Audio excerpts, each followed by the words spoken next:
Welcome to the Soul Surgery podcast. I am your host, Nikki Clinch, and I am so excited to share with you the episode for this week where I get to sit with one of my coaches, one of my mentors, and a constant inspiration to me and to my life and to many lives, particularly right now. The amazing Suzy Ashworth is sitting with me for this week's episode. Suzy is an incredible business coach and business mentor, but really that doesn't at all capture the power of this woman. She is a quantum transformation coach. She is someone that lives and breathes what she teaches. She is committed to the embodiment of everything that she passes on. And that is one of the reasons why I chose her as my business coach. And she has been mentoring me in my business for the last 2 years and has, I would say, been a dramatic influence in this absolute expansion and growth of my business. And because our business is an extension of our expression, of our truth, of our authenticity. And Suzy constantly works with me both on an energetic and vibrational field, an alignment and purpose field, and then of course a business strategic and just being smart level. But, I think the biggest thing that I learned from this incredible woman is to remember who we are. Many, many times when I have been in the spiral of self-doubt or shame or questioning of my value, maybe I've made a mistake or maybe I have really messed something up, Suzy will often say to me, Nikki, remember who you are. Remember who you are. And it always brings me back. So I can't wait to share this episode with you. I'm going to stop gabbing on. This week we are speaking on the topic of why do we feel the need to prove ourselves? And this is going to be a topic that everybody is going to identify with. So this is going to be super, super useful. If you hear anything in this episode that gives you a big aha moment, any shifts, any insights, any moments of healing for you, please do share them with me. I love hearing about your healing. You can DM me on Instagram. You can send me an email. You can write a comment in YouTube. You can write an email to me on the website. I just love hearing about your healing, and that's why Soul Surgery is here, is to create those shifts for you. And if you love this episode, and if you love any of the episodes, please leave us a review. Your reviews really matter. They have an impact to the podcast, and they help this content spread far and wide. And if you love the podcast, please subscribe to this channel and be part of this community, and just make sure that you receive your episodes when they are out immediately. So enough gabbing for me. Let's go straight to the episode where I sit with Suzy Ashworth. So welcome to Soul Surgery. So welcome, Suzy Ashworth, to the Soul Surgery podcast. I'm so happy you're here. I'm so happy to be here. Thank you so much for having me. I love you. I love you too. I was raving about you in the introduction, going, well, Suzy's my coach and she's the only one I want to work with. And it's really, it is always inspiring to sit with you. And you are one of the people that always finds ways to keep surprising me. You always seem to come out with something that I just don't expect to hear, and just at those moments when I don't think that's what's going to be coming, and it's just lands in places that open me. And so, you're a real inspiration, Suzy Ashworth. I really received that. And I want to remind you that you were the first person that I specifically manifested, and you showed up within 72 hours of me putting out a really clear request to the universe about what my new, upgraded, up-leveled clients were going to be. And you just came in, and it's been such an amazing growth for me as a coach to have you working with me. So I just want to thank you and reflect back that inspiration. It's a joy. Oh, thank you for speaking that. I love hearing that because, and I think it's so important for everybody to hear this because I felt that moment when you declared it, and you and I, we weren't friends or anything. Like I'd met you once at an event, and then I came and spoke at your event, but we hadn't really spoken before. And I had just booked my trip to Peru. So clearly I was like, commitment to an upgrade. Yeah. And honestly, no joke, I just woke up that morning and I just thought, Suzy Ashworth. And I didn't even know why. And I think I even left you a message and I said, I don't even know why I'm getting in touch with you, but I think I need to work with you. Yeah. Isn't that amazing? Like it's even just really speaking beautiful. That gives me chills. Yeah. Because it's been such an incredible path. There have been so many synchronicities. It's absolutely right that we came together when we did. And the growth that we have both had, it's the universe at its best, co-creating at its best. It is. And I think it's so important as well, just for everyone to hear that it is absolutely safe and it's okay to make really big business decisions based on these moments of just pure hearing, listening from somewhere that doesn't make any sense. And if you can trust and follow those magic moments, like they just come from like a wisdom, like a hearing. And I mean, honestly, that's when the magic really happens. Yeah. So when I asked you about what you wanted to talk about for this episode, you said you wanted to speak about why we feel the need to prove ourselves, which I thought was such an amazing topic to suggest because it's quite simple. And yet every time I sit with this, since you suggested it, I feel how deep this goes. And so before we go on further, why did you suggest this topic? Because I had noticed within myself this energy of not feeling enough and this desire to show up in a way that made people see. I was trying to manipulate how people saw me, and I could feel it. I could feel it in every word that I said. I could feel the contraction in my chest. And I did a whole podcast on it. It was the triggers, the wound that had been opened up by Clubhouse. And which for those of you who don't know, is a new social media app where you're just using audio and you're having real conversations with people. And it's a beautiful space, but it's a new space. And in that newness, I didn't know where my position was. And even in saying that, there's just a lot of layers of bullshit, really, around hierarchy and who's this person over here and who's that person over there. And I found myself just feeling less than and wanting people to know who I am and feel that what I've got to say is important and really feel me. And I was just, after 72 hours of craziness, I was like, who are you? Like, what is going on here?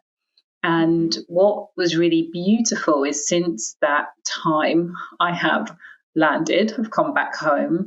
But even before we started this conversation, just taking the time to close my eyes and ground myself and be in my body rather than be in my head anticipating what it is that you're going to ask me, and then make sure that I've got this beautifully crafted, articulate answer for your incredible listeners. How about I just land in my body and be me?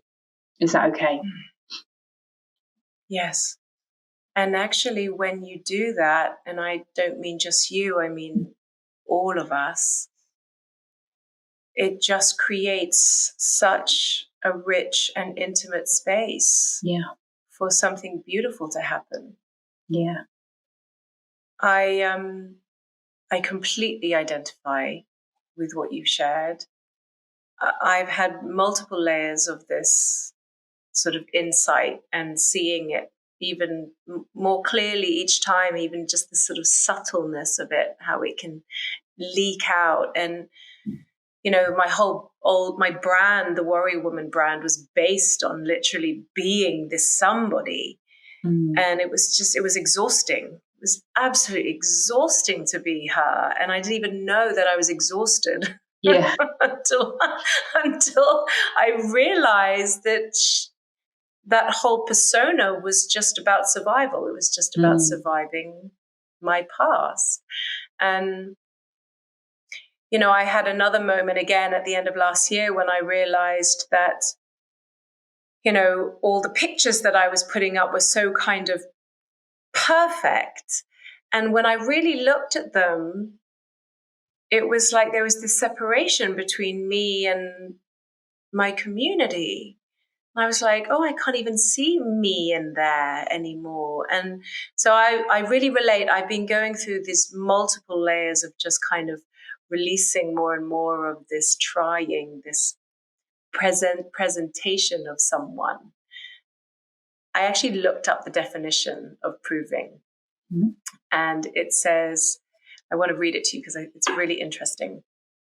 It says, to establish the truth or validity of something by the presentation of evidence. I am valid. I am valid. See me. Hear me. And I think what's quite interesting is that you said this separation between you and your community. And I believe that it's that separation between who you're presenting and yourself. And I had a really beautiful conversation with a friend at the weekend who was acting. She said, I've abandoned myself so many times, and yet I can't leave. And I could hear the anxiety in her voice. And as we just went back and forth with each other, just me asking questions and her responding, I could hear her coming back home to herself as she stopped trying to prove that she was worthy enough by staying in the thing that she didn't want to stay in. And it's that coming home. It's that knowing that I have nothing to prove, not even to myself, which is actually how I recently started my event. I got everybody to write it down for 5 minutes. And in that repetition of the writing, I have nothing to prove, not even to myself. You just get to drop in further and further and further into that knowing that you are enough. Yes, because of course, it's only someone who doesn't know that they're enough that needs to prove. I just literally had someone on Instagram, I shared about this is what we were going to be talking about. And she goes, oh, you know, I think it's so interesting. You know, we live in a competitive world and we kind of need to find our space. And I said, well, do we? If we already know that we are home, do we need to find a space? Or do we already have space? You just get to be. And exactly. And it's so, and I think it's really interesting because we are going through a really big process right now, individually and as a collective, where these presentations of who we thought we were just don't seem to fit anymore. It's like these big slaps in the face going, oh, wait, hold on a second. I thought that was really important. I remember I was coaching someone and the big reason why she couldn't really follow her dream was because of this big, corporate job she'd had. And then suddenly the pandemic hit, and it meant nothing. It was gone like that. Boof, it was gone. This thing that was the reason why all these years she couldn't just be herself. And suddenly she had nothing else to hide behind. It was like, oh, I could just be me. Yeah. So, okay. So speak more about being a leader, being in leadership, and coming from this place of not needing to prove. I think that there's a richness that comes with grounding. And I feel it in my words, and I feel the connections that I am able to form and facilitate within my community and with my audience. It's just different. There's so much more depth because you're coming from a place of truth. There's no manipulation.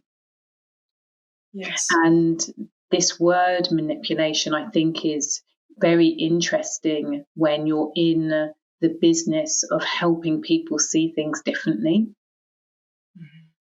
There is some type of manipulation that is happening because you need people to have a different thought. You need to plant the seed for people to say, oh, maybe it can be different.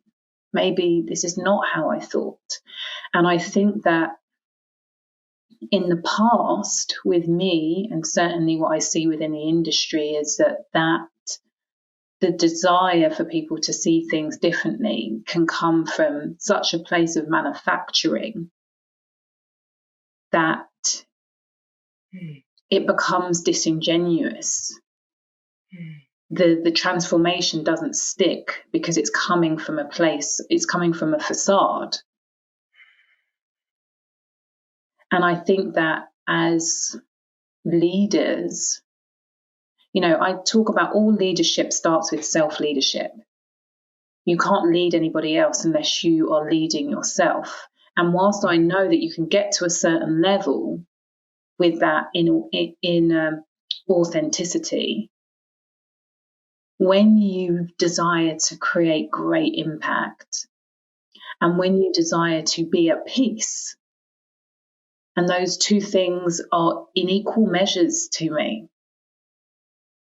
then this needing to know that my words are enough, needing to know that I'm allowed to change my words, needing to know that I am, I'm an evolution, I'm a work in progress, and maybe what I said last week is not the same as I feel this week or I'm going to say next week, and knowing that that's all okay when it all comes from a place of truth and not needing you to see me in a certain way or not needing you to receive this in a certain way. It changes the game, I think, for everybody, because everybody feels it. Yes. As I was saying before, this topic just keeps getting deeper and deeper because, really this is about coming home, and it's also about power. Like when I hear you speak about, leadership in this way and the manipulation, one big lesson for me has been my distorted relationship with power, and how but what I thought was power was actually force. It was manipulation. What I used to think was power, I have learned was force. Yeah. And force is something I have to make happen. Yes. I have to push it. I have to somehow manipulate life and the situation to make it happen. What I am learning now is, and it still surprises me, is the more that I am my truest self with myself. And the more I'm in alignment, the more real power flows through, and there's no force. It's already there. Yeah. It's the letting go, it's the letting go of the need to control yourself and others. Mm-hmm. And the more you surrender, the more you release, the more you let go, the more it flows. Yes. But our mind says that it doesn't work like that. The ego says, no. If you let go, then it's all going to fall apart. If you let go, no one's going to love you. If people see you, then, yeah, it's a problem. Mm. Do you believe that there is such a thing as imposter syndrome? Oh. As in, like, it's a thing, like, because at the moment it's kind of known as, it's a diagnosis of some form. But I find it very interesting, and I'd love to hear your thoughts around it. Yeah, my instinct was to say I believe that it exists, but as you ask the question, I think that probably it's different to what we're calling it. That belief, I talk about having all of yourself, and the limitations and the contractions we feel are when we are in denial of all of our greatness, when we are in denial of all of our limitlessness. And so that imposter syndrome is us being in that contraction. It's putting the limitations on what we're fully able to lean into and expand into. That for me is what imposter syndrome really is, the lie that you are not everything. Yes. And because you don't already know that you're everything, or everything and nothing, Mm-hmm. That may lead you to push or prove. Yeah. I'll tell you what my experience with imposter syndrome is I actually truly believe that it's not a diagnosis or some kind of fault that we all have, but actually I think if we really get honest and go deep, I think we all know deep down when we've gone out of integrity with ourselves, or when we've gone out of alignment. Like you said, when you're not really knowing who you are, and somehow by not really knowing that, we present or we push or we prove, and then we get these sort of backlashes of shame, which we call imposter syndrome. But actually I think it is really because we have gone out of alignment, and it's a really useful thing to recognize when it happens, because it's, for me now, when it happens, it's like, oh, what if I'm really honest with myself? Was I out of integrity with myself in that the soul moment? remembers, it's that remembering who we are, and the soul knows. And I think that it doesn't really matter at what end of the spectrum you are, you're very self-aware. And so that coming out of alignment for you is when you get into that space of not knowing, or feeling that you can't, or the next step is too big. And it's like, do you know who you are? Like, have you forgotten who you are? And then you have the other end of the spectrum where that self-awareness is not as developed. And I believe, and again, I'm not a therapist, but I believe that shows up in anxiety, in depression, in I'm not going to use the word playing small, but just that feeling of dis-ease with self and life, and what it is that you are doing, how you're showing up in your relationship, how you're showing up in your business or in your job. It's that knowing that something isn't quite right, but not being able to put your finger on it. It's the remembering, it's that part of your soul that remembers that you're not supposed to be living the life that you're living, that there is so much more available for you and you're not showing up for it. Wow. That's just requires such a trust. It requires such a trust, because really what we're listening for is beyond what we know. It's beyond the conditioning. It's beyond the story that we've believed in, of who we are. And that is really the work that you do and I do when we speak about mindset, we speak about upgrades. Really what's happening was we're releasing who we're not. Yes. And that we thought we were. And what happens then is this enormous space opens up. Yeah. I'm just trying to sort of think about someone who's listening to this, who may be at the beginning or just starting their business and finding themselves burning out a lot and pushing themselves a lot. How would you bring this to them? I think the first thing is to get quiet. The first thing is to just get quiet, get still, and ask yourself, what do I need? Do I need support? Do I need to release this? Where am I pushing? What would I choose if I wasn't afraid? Those are the types of questions that you get to start with. And I think that last one, what would I choose if I wasn't afraid?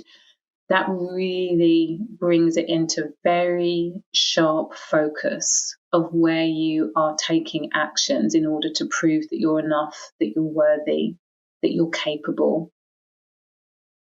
When actually, if I wasn't afraid, I'd just ask for help. If I wasn't afraid, I would just leave the job. If I wasn't afraid, I would just leave the relationship. And that afraid, that fear, sometimes that is coming from you. Often it's coming from the judgment, the fear of judgment of other people. What will they think of me? What will society think of me? And I have to say, I think it's really important to say that this is layers. If you're committed to growing, this will come up again and again and again. And the beauty of doing the work is that you get to spot it more quickly and you get to allow it to move through you more quickly. But I don't believe that it ever goes away. Yes. Yeah, and I also want to just say as well, adding to that we're actually not doing anything wrong. We've not been doing anything wrong. Survival. We have survival strategies. We wear masks. We learn these things from so young. Why? Because we felt we needed to. Yeah. And so, every time anyone listening, you, Suzy, me, opens up another blind spot and sees, the behavior of proving and presenting and pushing, and when we can see it, then we can heal it, and not to beat ourselves up for that. Like, hey, it's an evolution. It's a growth process. It's actually, we weren't meant to know everything. My teacher and I always talk about whether, did life get it wrong? Was it an accident that we come out of this beautiful childhood innocence, this wholeness, and then we go into these ego stories, and then we kind of have to live this life to find our way home again. And we realize, no, it's not an accident, because so much of the journey of seeing the mistakes, seeing the blind spots, then learning, and then healing, then growing more, and then seeing more, that's the maturing, and we evolve through that. Like, we're not the same person each time we release something, another layer of this. So I don't want anyone to feel like they're doing anything wrong if they're proving and they see it, for the first time. It's kind of part of being human. Well, yeah, this conversation started because a week and a half ago, that's exactly what I was doing. Yeah. Yeah, so involved. Yeah. Not. I actually realize as I'm speaking to you now, I did an enrollment at the beginning of this year that was a really big flop. It was probably the biggest flop of an enrollment I've ever had. And I realize now why, because the language I was using was so big, and I think I didn't even know it, but I was kind of trying to be this amazingly big person, and nobody could hear me because I wasn't speaking to anyone. You are an amazingly big person, but when you're in the energy of, I need you to see this and agree with me, that's when the disconnect happens. That's when we start to get into the manipulation space. When you can just know who you are, that's where the ease comes. That's where the true power lies. Those are the people that move me, and I don't understand why.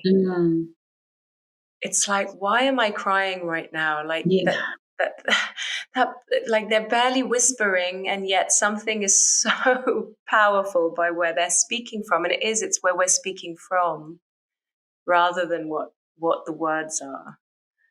I remember when you went to see Eckhart Tolle, and he is known for that silence and the space that he creates in that silence before he speaks. Yeah. Most of us are operating from a place of, look how intelligent I am. Did you hear what I just said? And I need to say this, and I need to say that. And did you hear that? Did you hear the gold? His power, his gentle heart, his gentle soul is so deeply powerful because there's nothing to prove for him anymore. Yes. He knows that your growth comes in his silence. Yes. And he's not even trying to be silent. He's just being. He's just hanging out. Like he's just purely, it really changed me that moment because, this industry can be noisy, like really, really noisy. And then I went to watch Eckhart, and there were multiple thousands of people in the room. It was the Royal Albert Hall, and it was packed. And he just sat on a chair on the stage with no airs and graces. There was like a little flower pot next to him on a table. And he literally just sat in silence in front of these multiple thousands of people. And you could see, I was watching him so closely. He wasn't thinking about what he was going to say next. He was really just being. And when he opened his mouth, words came out. And it moved me because it was so clear that what was being spoken was being created in the present. It was actually happening all in the present. And from his quiet voice, this immense power came through the whole room, went through an awakening, like thousands, multiple. It was life-changing for me. I know I came back and I told you about it. I was like, wow. It makes me feel emotional just listening. Yeah.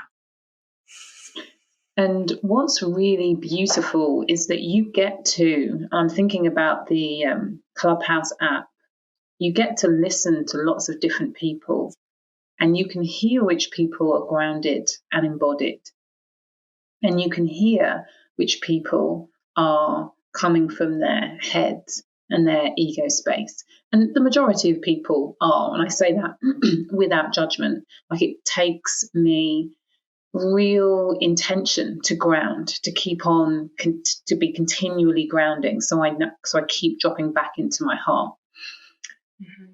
But the people that I listen to, especially on that app, because it's just audio, that are deeply grounded, it's like we could listen to you all night. I just joined Clubhouse, by the way. We shall talk. Yes. All I can do is look at it going, I don't know how to use this. It's such a fun space. Now I've got my head around it. And like I said, I've come back to myself. It's a fun space to be in, but mindfulness is required because it's designed, as everything is designed right now, to keep you in noise, actually. It's designed to agitate fear of missing out, which is exactly what we have to move away from in order to come back to ourselves. And so it's this real interesting dance. And of course, we get to choose whether we opt out. Nobody has to be on it. Life and business, you don't stop if you're not on this app. And there's also great richness in there. And so it's mindfulness, as with everything, mindfulness. As you were speaking, I was thinking about my childhood and how these dynamics in work and these dynamics, even as you were speaking about Clubhouse and the noise, they're such mirrors for our childhood. And I was thinking back to I was the youngest, and to be heard in my house, I had to really be loud. And often that experience can come through over and over and over again. It's like, if I don't get heard, will I be invisible? Yes. Yeah. And it's so funny, since this pandemic, my family and I, the gift of this pandemic is we meet every Sunday on Zoom. And we've never done that before. Like every Sunday as a family, we meet on Zoom. And for the first 5 minutes, everybody is kind of talking on top of each other. And then it takes a little bit of time, and then everyone just breathes. And then there's silence. And somehow in the silence, everybody just knows when it's their turn. And it just flows. And it kind of just made me think about where we are right now if we just breathe deeper. There's so much richness, there is so much richness that when we drop into our bodies, you can't help but it's all around us. You can't help but see it.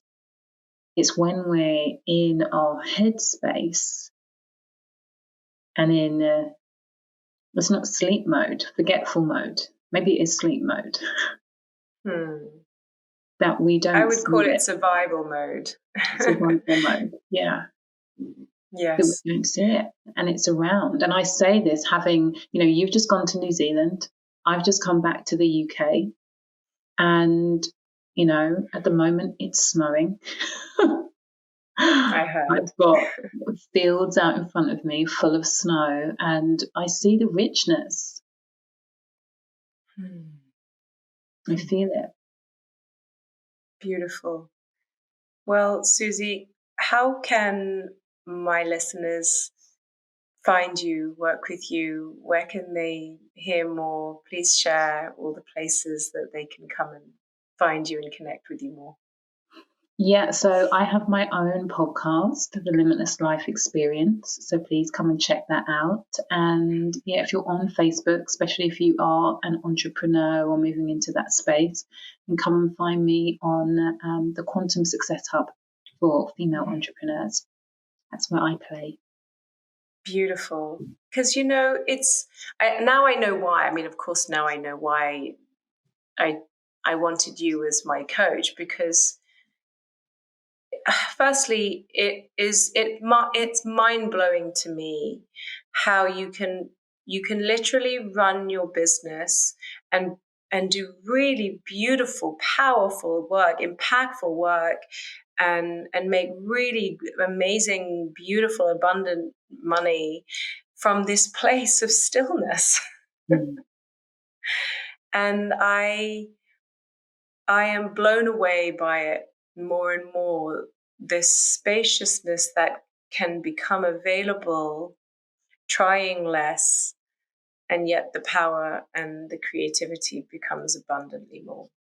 So thank you for gifting me with that continual learning and inspiration. And anyone who's listening, please go and find Suzy. I'm pretty sure she's pretty busy and full, but I'm sure she'll make more space. Thank you so much for having me, Nikki. I appreciate you. I appreciate you too. Thank you so much, Suzy.